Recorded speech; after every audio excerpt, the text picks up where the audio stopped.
Hello everyone and welcome back to the podcast. I'm your host, Adz. If you want 15% off your surfing and outdoor gear, look no further. Go to North Korea on the internet and use the code, capital letters, Grumpy Surf with an extra capital F on the end of surf to receive 15% off your purchase. On the podcast today, I have a woman that competes on the WSL Longboard Tour, but rips equally as hard on the shortboard. In the podcast, we talk about the Olympics, Surfing England, and high-performance women's surfing. Please enjoy my conversation with Emily Currie.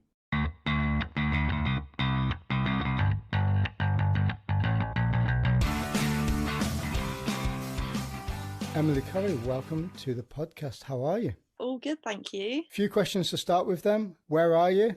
And have you surfed today? I'm currently at home in Bude, North Cornwall, and yes, I have surfed today. It was pumping. Were the waves as good as what they were at North Devon? I surfed twice today, so I went out in Saunton this morning, first light, took my longboard out, scored some really good, surprisingly good waves. It was really weird as well because there was no wind. And it was like flowing little bits of snow as well. And I haven't seen snow for about 5 years. So I was like, this is amazing. Epic. Oh, I bet Saunton was good today. We had, good waves. It was like not as big as predicted, especially this morning. The swell really came in with the push, which is always good.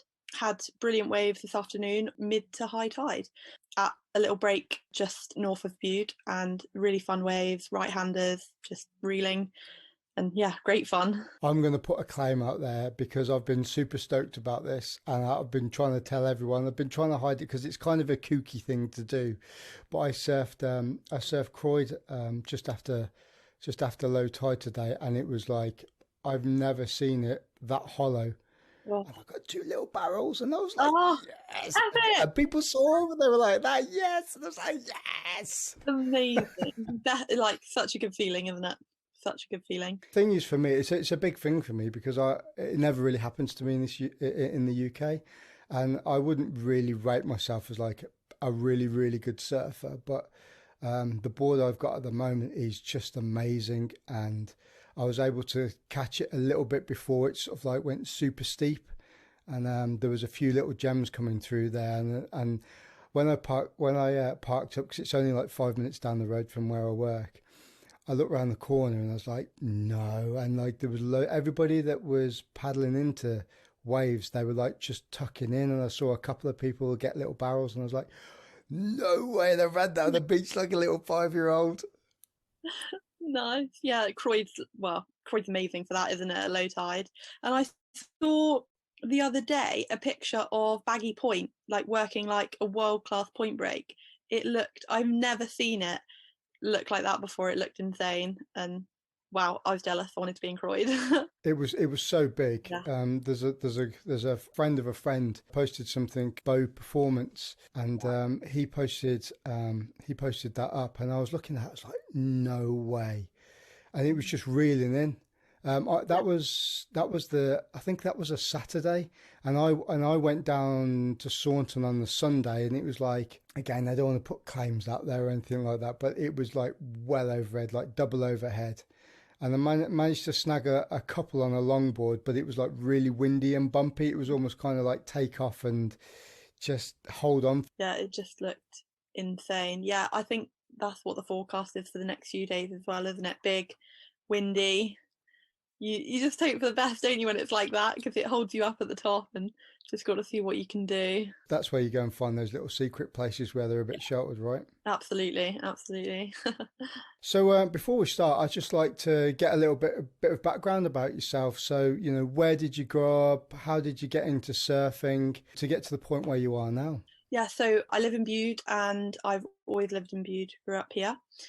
Very lucky to live here. It's beautiful, and we've got great waves, different spots, all that you could ask for, really. I started surfing when I was 12 years old and kind of got into competing at like 15, but, had a few years of, learning and growing and absolutely loving it. Picked up or got the bug straight away. My uncle taught me and my cousins when they would come down on holiday in the summer holidays, just pull me and my cousins into some small whitewater waves, and got a board for my 13th birthday from my nan. My uncle owned a surf shop, so that was pretty cool. Got a board off him from a local shaper, and that was it then. Hooked. What surf shop did they own? It was called Blue Oxygen, and it was down right on the front at Crooklets, next to arcades, and kind of had boards that were made for them by a local shaper called Roger. Clothes, wetsuits, that all the surf shop kind of thing. That must have been really cool having an uncle that owned a surf shop, because you see those stereotypical films where groms hang outside the surf shops, like in The Endless Summer, or what's another classic like Big Wednesday or Dogtown and Z Boys, where the guys are just hanging outside there in the summer and stuff, having a little skate around. Was it a little bit like that, or was that just a stereotype? I'm not gonna lie, I actually don't remember it that much because I was young. He did have it when I was growing up, and for not that kind of long, but yeah, that those kind of things are epic, aren't they? And that kind of like community vibe that you've got with it, pretty cool. How was the sort of like the surfing scene round about then when you were coming up? Because I remember there was an awful lot of people surfing around, sort of the North Cornwall area, and the North Devon areas where I predominantly surfed. When I was based down in Plymouth, I used to go down to like Newquay and a few places a little bit further south than that, like in the early 2000s and late 90s. That's how old I am. I'm showing my age a little bit. But yeah, how was the surf scene growing up for you? And my counter question with that as well is, being a female in that sort of environment as well. Yeah, so super lucky when I was growing up, had lots of good role models and surfers to aspire to be like. A few guys that are a couple of years older than me, like Job, he was super good. He competed for years, really good surfer. And then Ruben and Joss Ash, both local guys, they shred around Bude and all around here. So those kind of guys I really looked up to when I was growing up, because yeah, very male dominated sport. Didn't really have any like real big women kind of role models as such, because there were girls I surfed with. I had a few girls a few years older than me, which were really good to surf with, build my confidence, go surfing with them. They took me under their wing, and that was fantastic, really good friendship group. But yeah, very male dominated, but that was fantastic. For me, I was a bit of a tomboy growing up, so I didn't mind that at all. It was like, whoa, they surf so good, I want to surf like them when I'm older.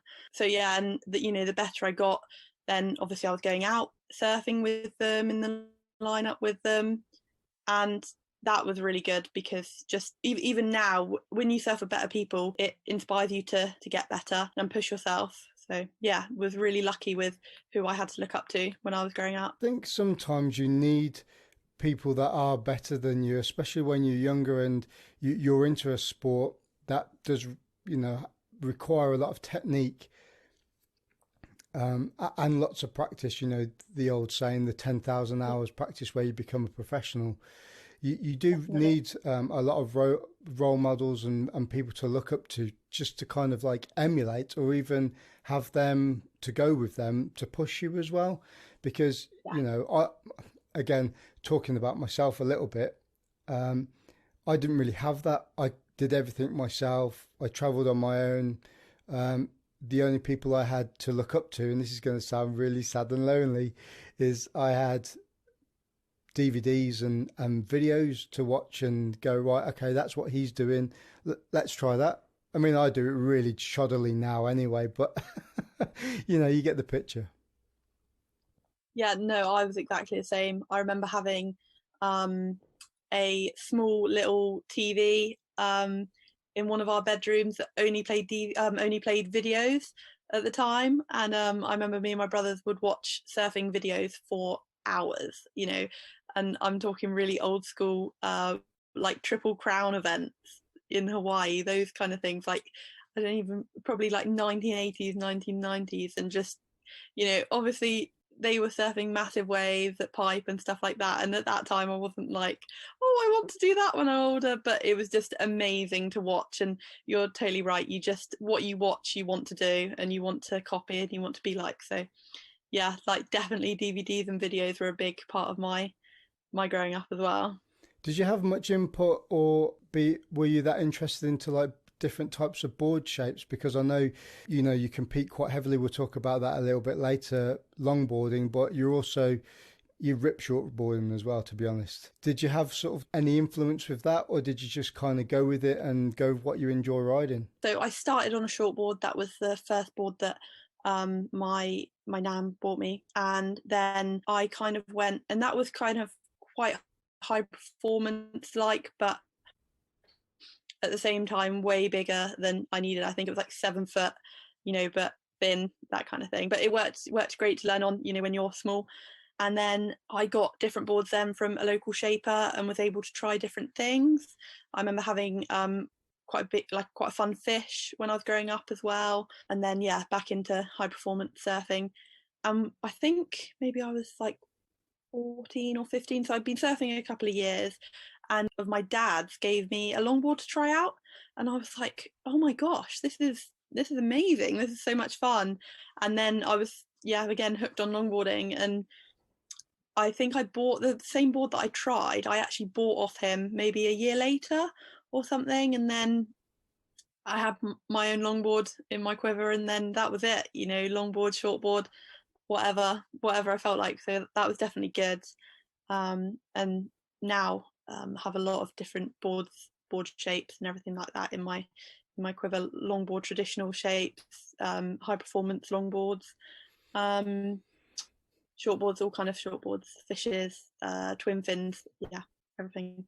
So definitely good fun. What I'm after at the moment is a fun mini mal, those cruising days that you don't want a shortboard, you don't want a longboard, but How do you feel about the shortboard longboard rift? That's kind of like an endless.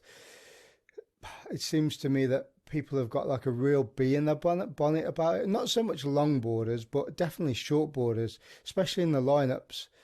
I mean, we're both shortboarders as well, and yeah, it can get frustrating with longboarders in the lineup as well. But I think my question is why do you think people that predominantly shortboard are so anti longboard and maybe mid length as well? Good question. I don't know. It's a hard one really, because I actually personally get like it when if I'm longboarding, and there's shortboarders in, I'm like, oh my god, why is this such a competitive lineup? And then when I'm shortboarding and there's longboarders in, I'm like, oh, can they stop getting all the waves? So I definitely, riding both, you see it from different points of view. But no, I don't know, definitely very anti longboarders. Some shortboarders are. I think where I've grown up, I'm very lucky. Like everybody's super nice, and being a local, everyone's very respectful, and you respect each other, and you get waves, and I always try not to get all the waves when I'm on my longboard and I'm in a shortboarding crowd, because it's really frustrating when you're on the other foot. You feel that vibe, don't you, sometimes when you're sat there on a longboard and it's all shortboarders, and you're like, oh, why do they hate me? I'm a really nice person, I'm not doing anything wrong. Yeah. Do you find when you talk to people as well that they're, again, I'm talking about shortboarders as well, because, a lot of my friends do just predominantly shortboard, that they're quite resilient to try a longboard out. No, I'm not trying that. I'm not old yet. Yeah. It's really weird. My boyfriend, he could surf before we met, but then he really got into it when we met, because I was surfing all the time and he'd come with me. And he always says, and it's the first person that I've kind of met that actually is like it, he's like, why do shortboarders not longboard? It's really small, why don't they have a go on a longboard instead of getting frustrated on a shortboard? Get a longboard, have fun on it, it's so much better. And I'm like, yeah, that is so right, because obviously I'm like that when it's small.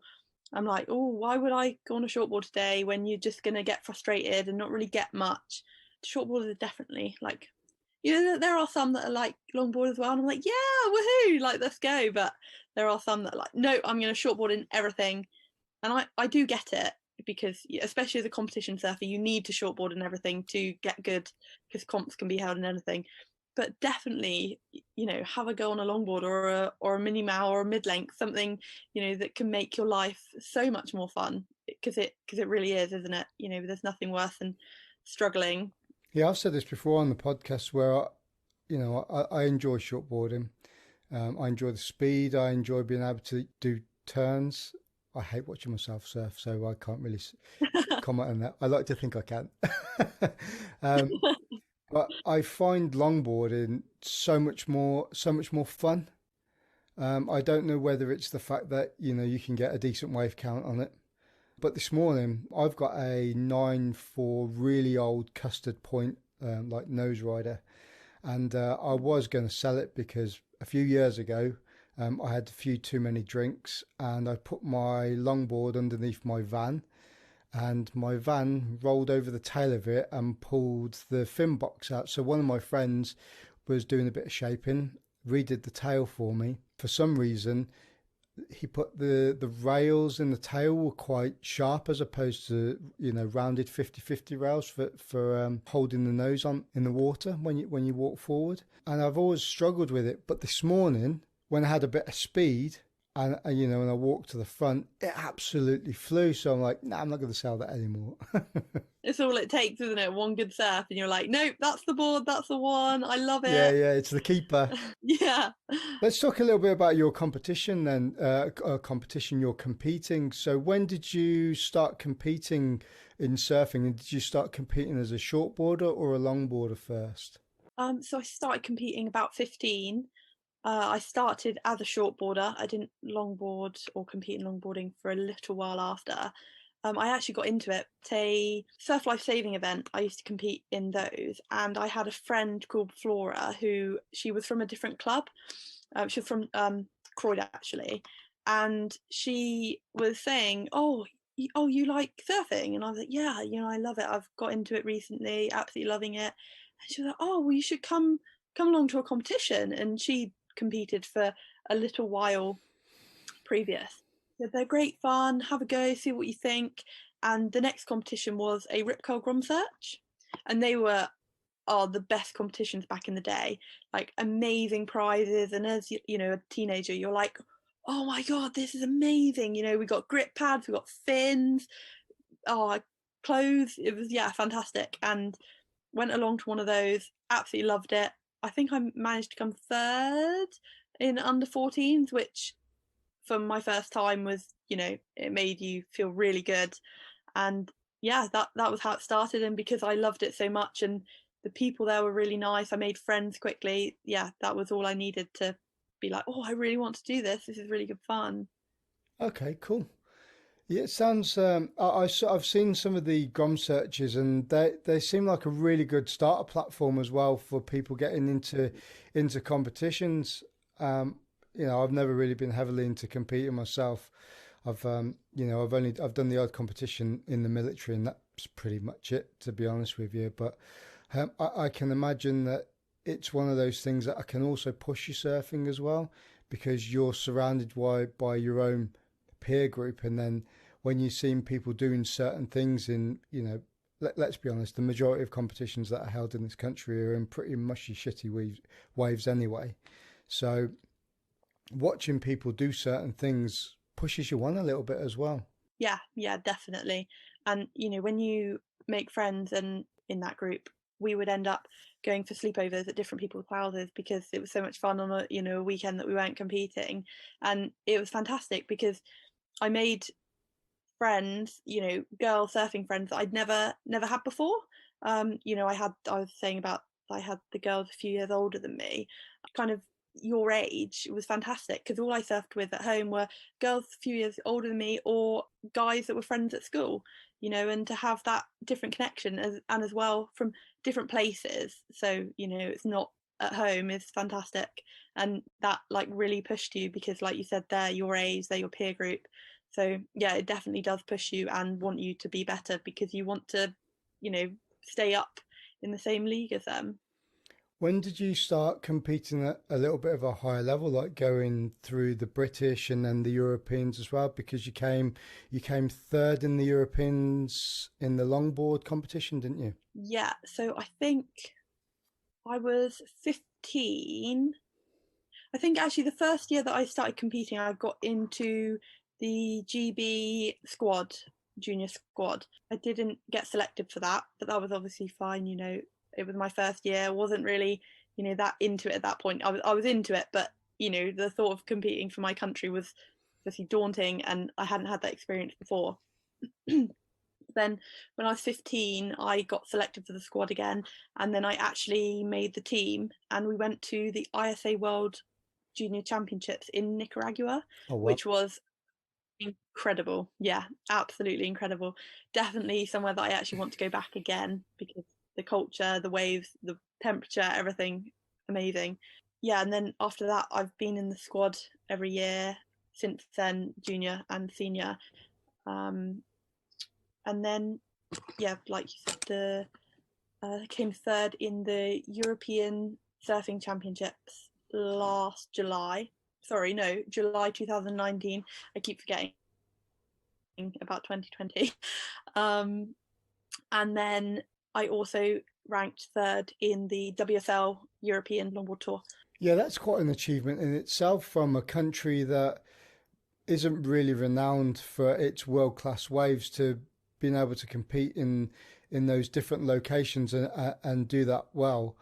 What were your favourite places that you surfed in those competitions? Did you have specific places, or my counter question to it as well is, what type of waves in those competitions suit your surfing the best, you think? My favourite actually have been places like Nicaragua, and I went to Senegal for a WSL African competition in 2019, I think it was 2018 or 2019. I'm sorry, I can't remember. They're all merging into one another at the moment.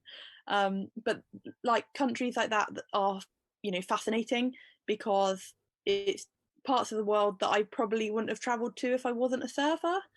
You don't think of Senegal as really good waves, but the waves were fantastic. The climate is brilliant, and I think it's a massive difference in culture. Obviously, it's a third world country, and it was just amazing to go there and see the country and have that opportunity. Whereas, you know, obviously I love traveling to Europe and I love traveling to Australia. Australia is one of my favorite places as well, but it's just, you know, it's a lot more similar to home, which is great in one sense. But I think going to those places that you wouldn't have been otherwise is, you know, it makes you feel really lucky to do what you do.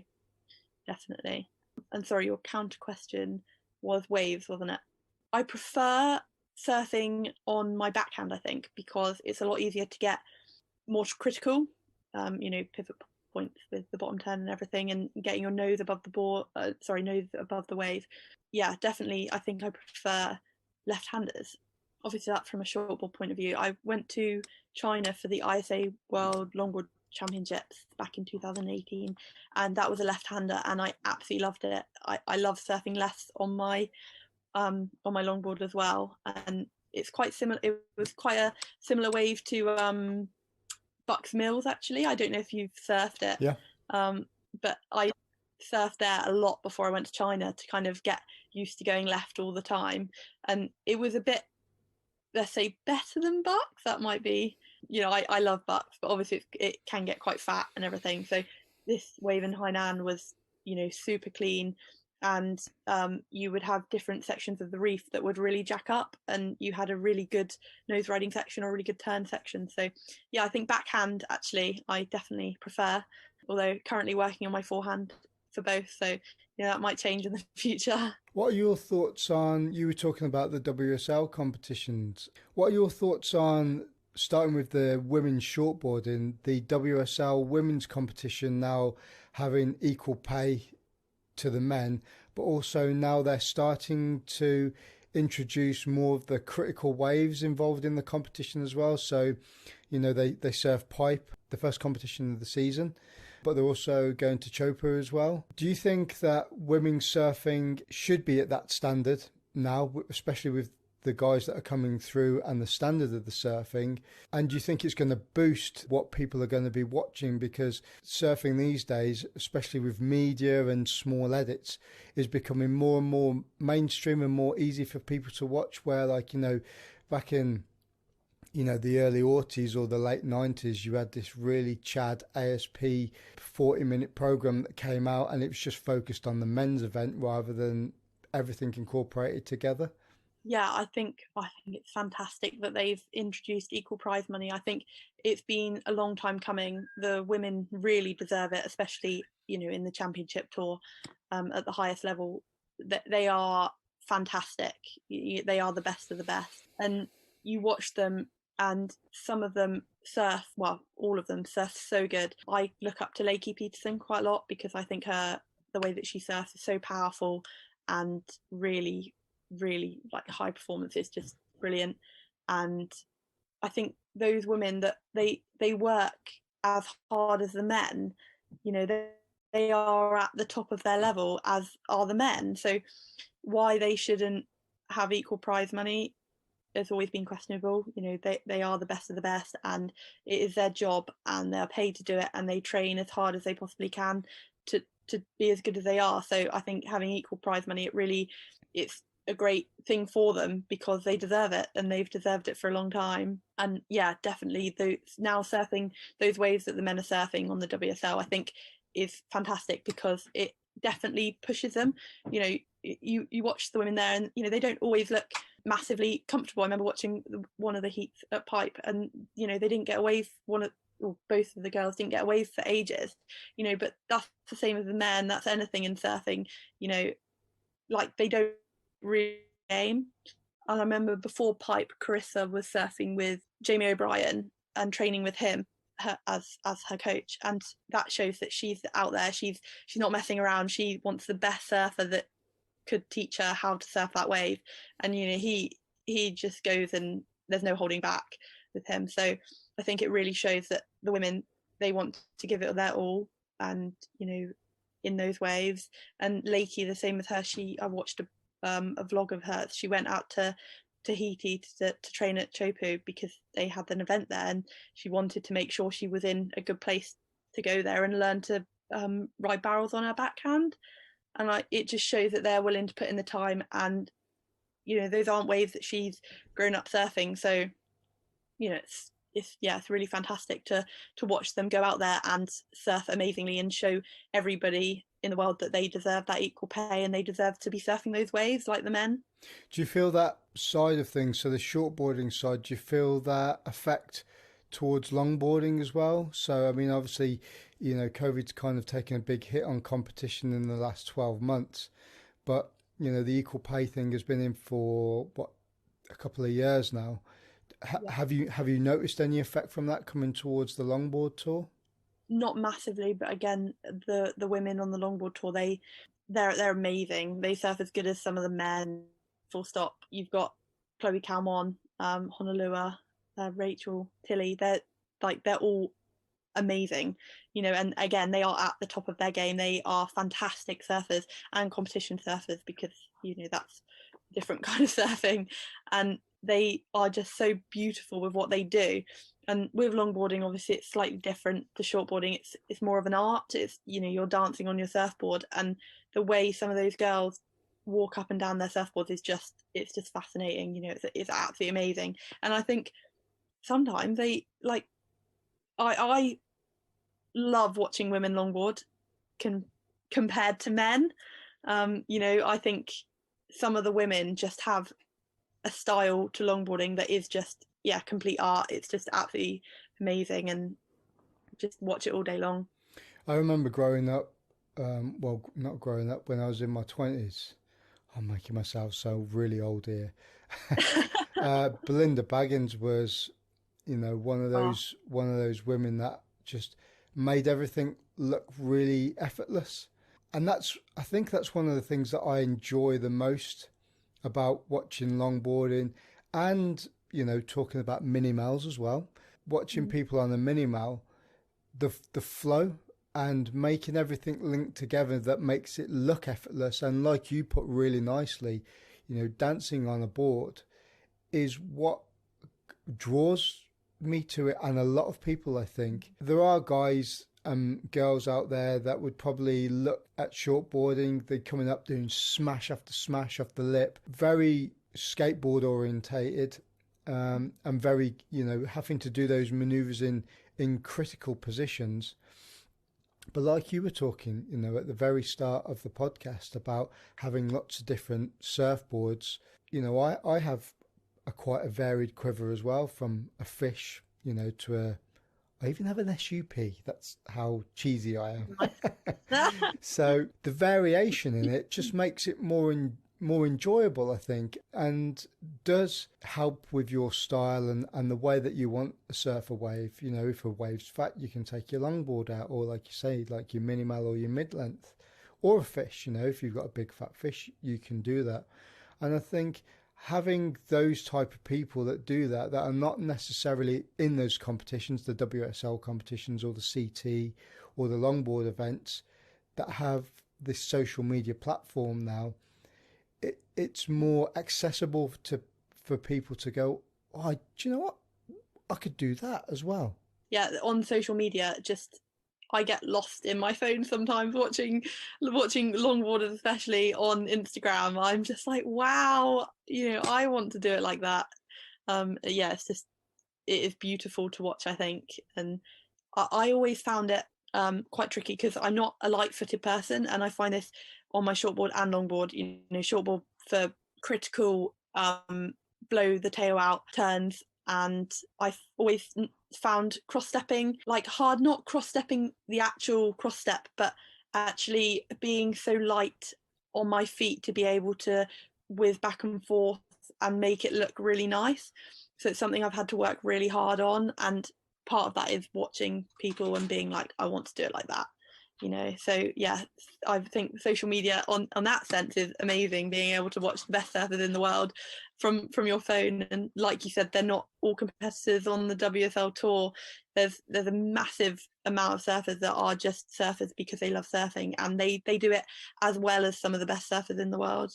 How do you think longboarding can be made more appealing for people to watch, especially competition, which is what I'm talking about predominantly, really? Because I was talking to Devon Howard about how you can make longboarding more appealing, because they did that Kelly Slater Ranch competition mid last year, and it had some really, really bad feedback from it, because it was almost like an NFL advertisement, for beer, which, went down really badly. How do you think they can make the longboarding competitions more appealing for people to watch, like you would do shortboarding, for instance, because, there's quite a big audience for that? Yeah, I think probably the main thing that I can think of is the kind of waves that are on the tour. So, and I know that Devon's really pushing this on changing where the tour goes for the kind of waves, because I think surfers being able to showcase what they can do, especially you don't want to take the best traditional longboarders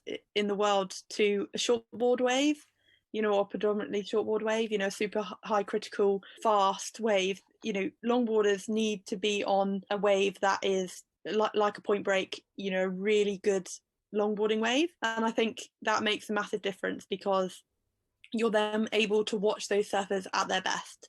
Nobody wants to watch people really struggling in waves. And I remember a few years ago, we went to Taiwan and it was massive.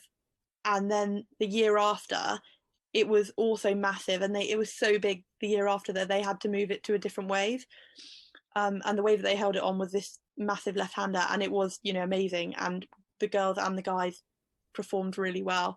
But they were talking about the wave that they choose, that they need to be choosing more longboarding waves, so that it will only entice people more to watch, I think, watching people surf their best. So yeah, I think that's one of the main things. And I know, like I said, I know that Devon's trying to change where they take the longboarding. Like Malibu's on the list for this year, 2021. That's a fantastic wave for longboarding. I don't know if you watched any of the Surf Relic when they held that there.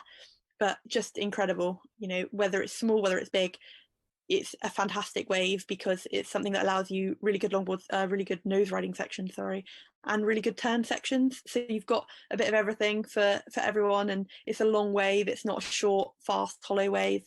You can showcase the best of the best there, I think. Yeah, you're definitely right. Definitely the wave selection and location choice, but it's also really difficult as well, because you've also got to kind of have that window to book in those competitions. And it's not like Yeah. you can just wait for the best swell to come through, because you might only have a 2 week window to put it through. So I think sometimes that's where, surfing, because it's using environmental factors, is really difficult to predict and hold Yeah. competitions that people can, have something aesthetically pleasing like football or rugby, because it's in a controlled environment as well.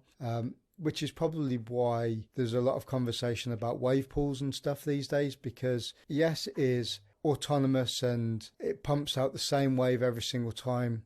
You can recreate the same conditions, whereas like if you're surfing a point break, every single wave is going to be different because the energy has come from different places. I don't know, there's lots of pros and cons for holding competitions in different places, but also having a static wave tank to surf in as well. I mean, have you been to the wave up in Bristol? Yes, yeah, I have. I was lucky enough to go and surf that when it opened, and I think it's a great wave. Longboard and shortboard, I've done both on it, and I really enjoyed it. And now they've got the new settings in. Trying the different settings is really interesting too, because they are so different. It's not one wave that comes out and it's just that all the time. Changing those settings makes it really interesting and really fun. Have you had a chance to go there? Yeah, I've managed to surf the advanced wave when it first opened. So the beginning of last year, I went in February. I did the advanced plus just before Christmas. I've not managed to do the expert one yet, so I'm hoping that when this lockdown finishes, we'll be able to get down there. But yeah, it's definitely different on each one. That each section opens up a little bit more, doesn't it? Yeah, absolutely. And I find even they're meant to be the same, but like different side that you surf. So if you're surfing the left or if you're surfing the right, I find even depending whether you're goofy or regular, obviously, I find that the wave is very different to surf. So like the advanced right, I found on a longboard like super fun and super easy. You do a turn and then you go straight up to the nose, and you can hold it like for a good amount of time. On the left, I found it a lot more difficult, and I don't know whether it was just because I was on my backhand, but the shape of the wave even felt more difficult. It felt like it was coming towards you more and it was a bit faster, but again, super fun. And I'm definitely looking forward to going back up there and trying more settings. They've now released the intermediate setting. Okay, yeah, I think it I is. think it's why is it called Waikiki or something like that? Yeah, yeah, absolutely. And I was speaking to Ben Skinner, and because he's an ambassador up there and he surfs it a lot, and he said that wave is actually really fun for longboarding, especially traditional longboarding, single fin or something. So I'm really excited to go up there and actually try that, because although it's smaller, it looks like the dreamiest kind of two footer that you could have. You mentioned earlier about going over to Asia and surfing there. How do you feel about surfing being in the Olympics? Yeah, I think it's really exciting. Obviously, I have a view from being a competitive surfer and almost having that chance because of the GB team and everything like that. But yeah, I think it's so exciting for surfing. I think there's definitely two sides to it, isn't there? You've got the competitive side, and then there's a lot of people that disagree with it. But personally, I think for the sport of surfing, it's brilliant. I think it will really push it. It will put more money into it. So for younger boys and girls that are coming up through the ranks and that are at the top of their game, it will allow training facilities that we've never had. Being slightly older, we never had that support. We always had Team GB and Team England and that. But I think, having a high performance centre like sports like gymnastics and all those kind of other sports that have had lots of money pumped into them, that they having that same opportunities, I think it's amazing. And over in Tokyo, fantastic. I know the beach break there looks pretty fun. Yeah, I'm quite interested in it as well. I mean, I'm a bit of a pest when it comes to surfing and watching lots of different competitions. And like you were talking about earlier, talking about, watching YouTube edits, and I'm really addicted to it, quite naughty and getting caught out, spending a lot of vanishing minutes and hours going along, watching clips and stuff on my phone and on my computer. I found something which was absolutely criminal the other day. There's a website called the Surf Network, which is like £4 a month. It's like in dollars or something, but it's an American thing, and it's got every single surfing film you can think of, from longboarding to shortboarding to.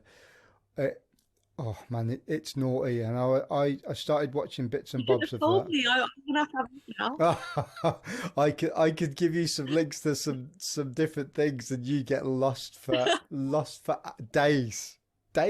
Yeah, I find it really distracting sometimes, especially when I'm spinning plates, and I'm running the gym, running the podcast. I've got my family at home. I'm looking for waves and stuff, and it's just kind of like, Yeah, oh, come on.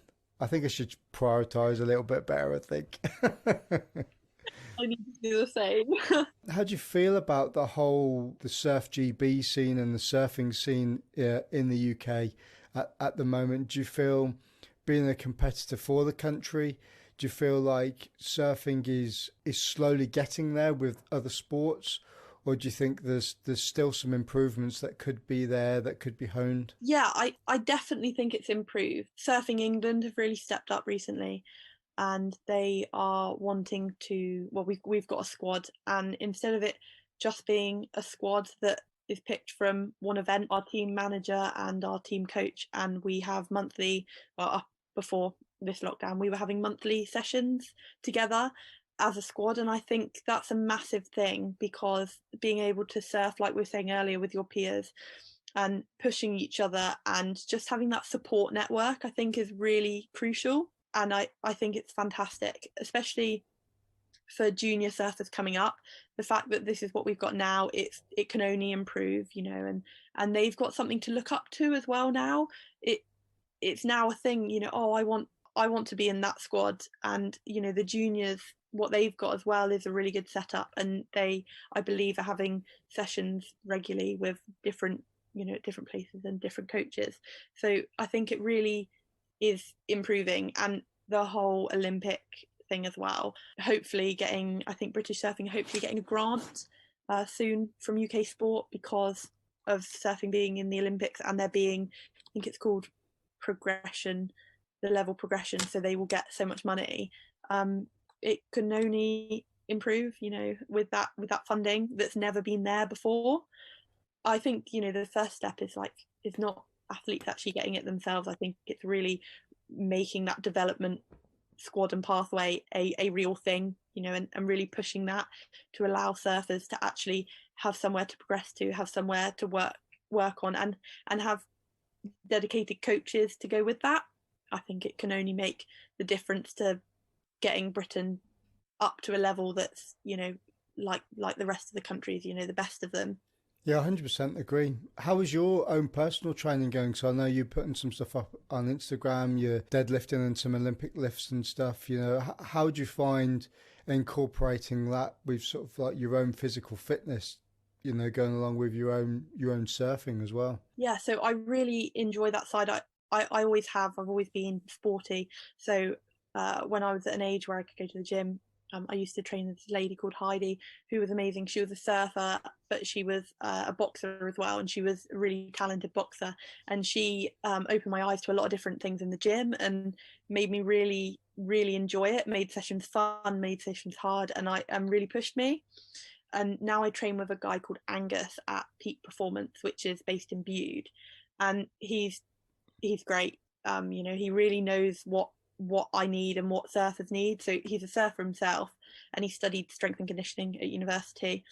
So he's got that real, the real knowledge to the scientific knowledge. I think really helps to push athletes in general. And we do lots of different stuff, like lots of really fun stuff. At the moment, I've just been on a new program since lockdown, and it's really good. It's different to what I've normally been training, like you said, using Olympic weights, but also doing different things, like quite like imbalanced things. So At the moment, we're training this certain deadlift, and he's got this band with a weight over the one side, and it's just really it's fun and cool training things that I wouldn't train myself at the gym, and that we don't normally train together.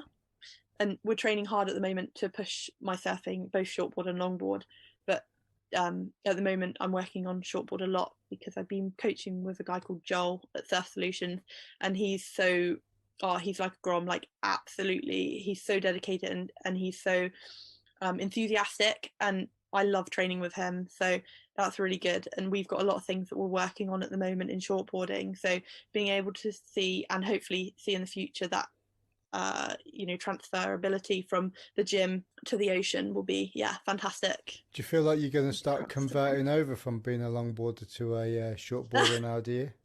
Well, maybe. I went through this phase recently. Well, actually the last lockdown, the main lockdown back in March, came back from a longboard trip in Australia, and I just longboarded all the time because we walked to the beach because I live really close to the beach, and me and my boyfriend surfed this wave that we hadn't really surfed before because it was right down from my house, down the cliffs, but nobody was there the whole lockdown. For like 8 weeks straight, we had it to ourselves, and all we did was longboard all day, and loved it. And then I've just continued doing that, and now it's got to this lockdown. I think coaching with Joel has made me really enthusiastic about shortboarding again, so I've really got into that. And I definitely go through phases where I'm like, oh, I'm a shortboarder, no, I'm a longboarder. And I think for me, it's finding that balance and being able to do both. But I definitely let the waves kind of decide that for sure. I'm like, I'm a longboarder today because the waves are good for longboarding. Oh, and today I'm going to shortboard because the good waves are good for shortboarding. This is my dilemma. So when I was surfing this morning, I'm like, oh, this is really good. And it was like chest, maybe a little bit of head high coming through, only two of us out. It was absolutely perfect for longboard. And I was Dreamy. like, this is amazing. But then I'm like, the little man on my shoulders going, what's it like round the corner? Is it better around the corner? It might be. It's getting mid tide to low tide. Is it going to be better? And I was like, no, just stop it. And I had to get out anyway because I was so cold. My feet, but I couldn't feel my feet and my hands in the end.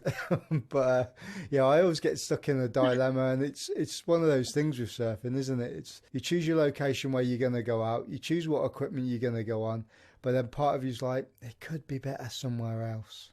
Yeah, you definitely have that dilemma in North Devon as well, having Saunton and Croyd. They're two completely different breaks. But it's great that you have those and have that diversity that you can, I love Thornton on a big day because it can be, overhead, double overhead, and like I'd pick a shortboard normally, but going to Thornton, you can longboard, and it is so much fun.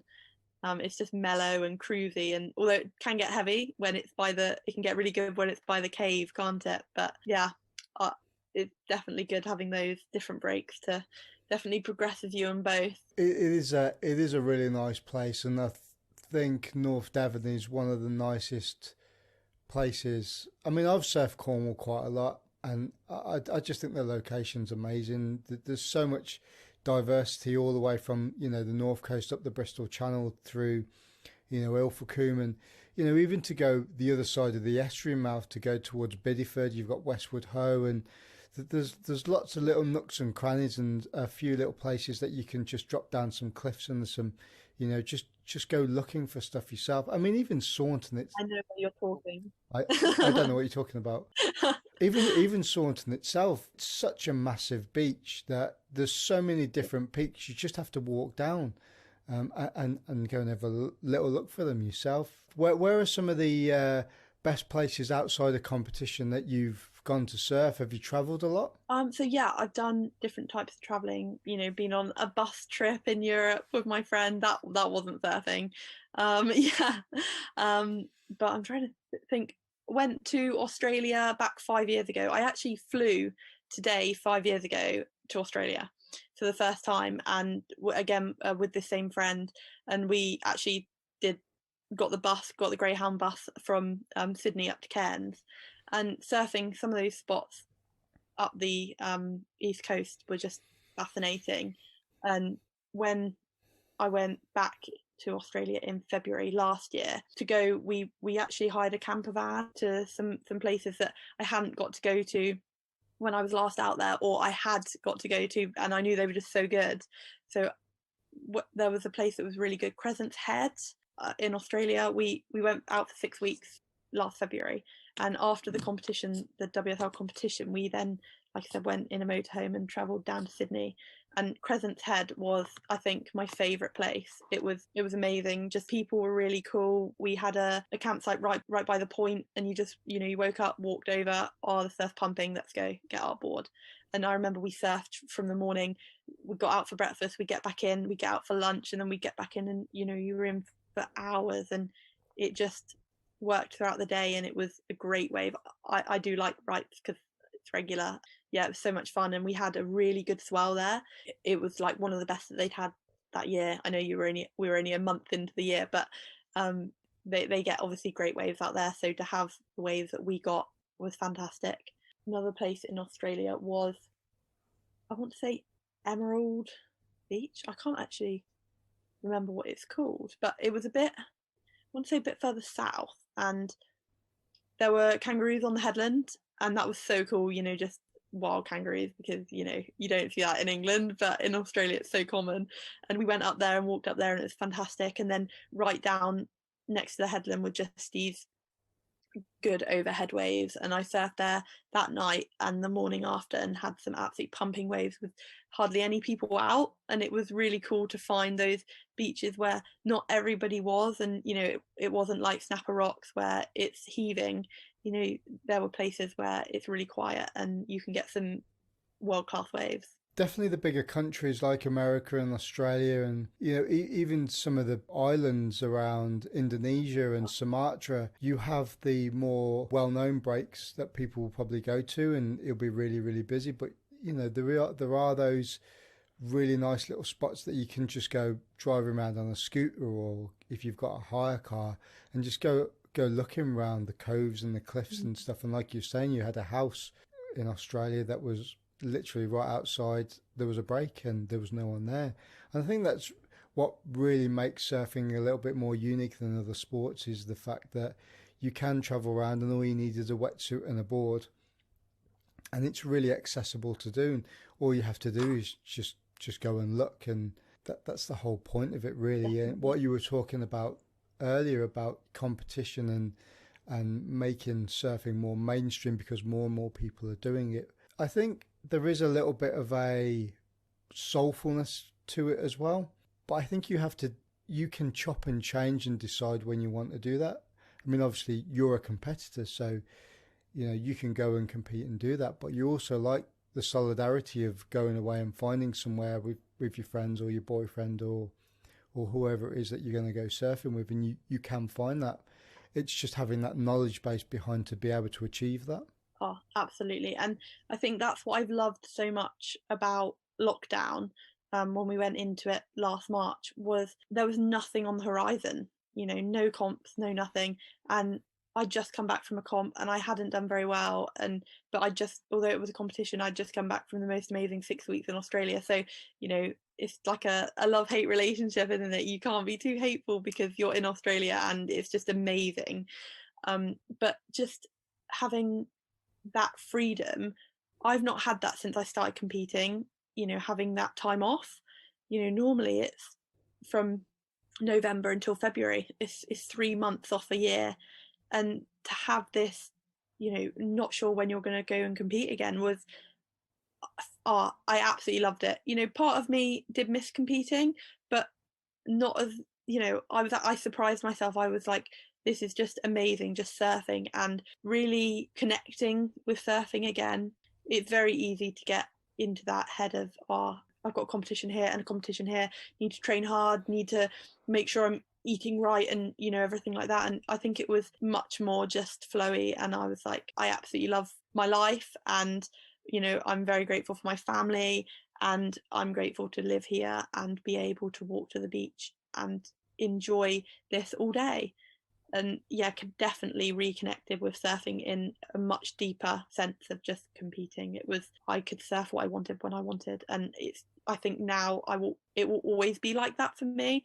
When I go back to competing, I think it really makes you realize that it doesn't matter. Obviously, I'll always try my best, and I want to do the best I can, and I want to work as hard as I can, but it doesn't matter. Having that love for surfing and having that connection with something so deep is the most important thing with anything in life, family, everything like that. I think it really showed you or shows me the importance of that, loving surfing at the moment, and hopefully forever. We've talked a lot about surfing over the last hour. What are your outside of surfing interests? What do you do outside of surfing to, as a pastime, or what do you enjoy doing? So I absolutely love golf. I'm like obsessed with golf. I only really got like the bug back in May after lockdown finished, when I've been a member at my local club for a few years, and I was a junior there. I started golf way before I started surfing, because my mum she played for England, and my granddad and my grandma were county players and captains and champions. So it's in my family, but I never really, I did it and I loved it, but it was like on the side. And coming home last year and being in lockdown, we were in our garden, and my mum and my brother, we were like having little chipping fun. Like we got a bucket and we just chip off a mat. And my mum hasn't played golf since she had me, or she played for a few years and then she didn't play again because she had that competition pressure and she hated it. So she joined in May with me, and to play with her was just, it's been wonderful to have that connection with my mum, and to be able to do something that she loves and that I now love, together.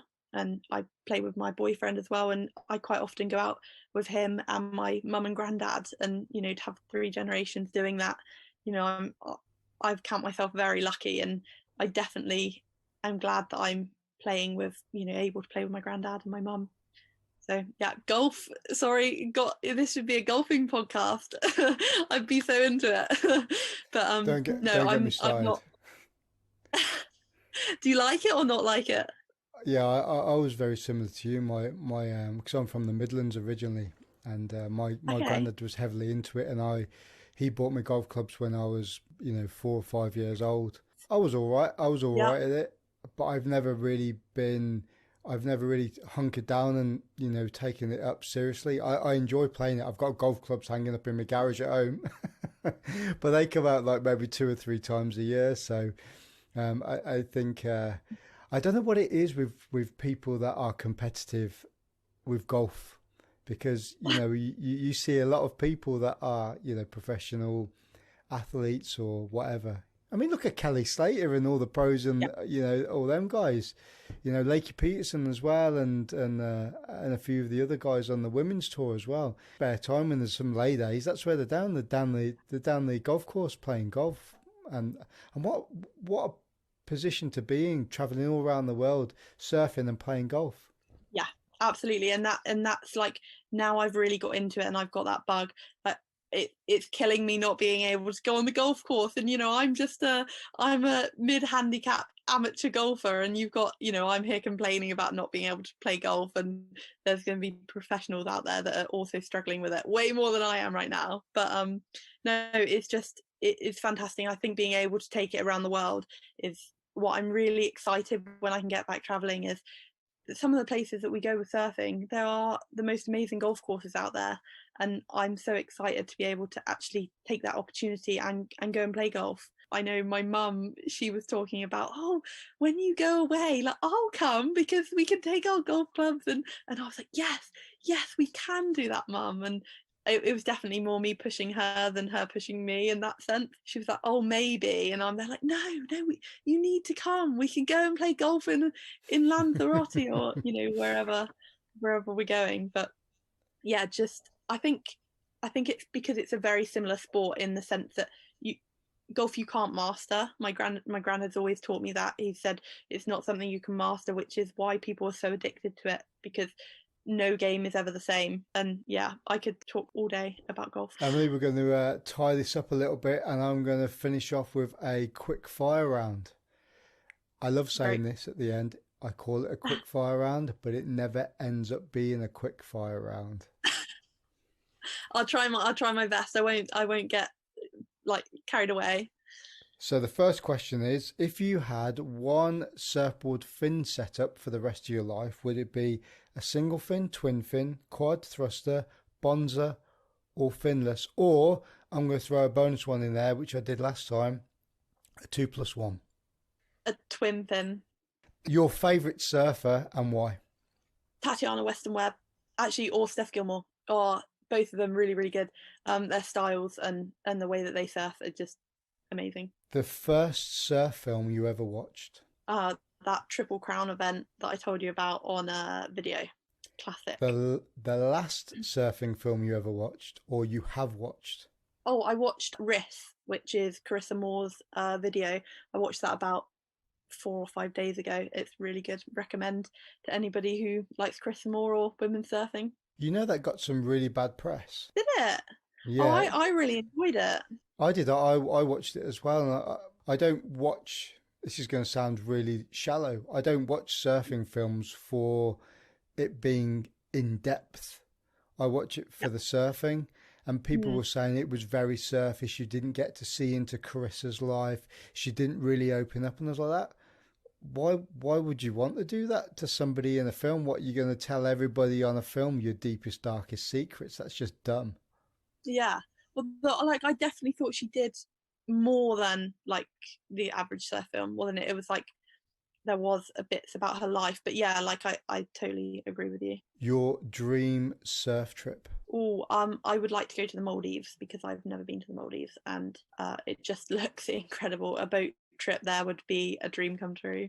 Beautiful. Emily Currie, thank you very much for talking to me on the podcast. Thank you very much for having me. It's been a pleasure. And that's it. If you're enjoying the podcast, please like, share and subscribe on your podcast provider, and also follow the Grumpy Surfer on Instagram.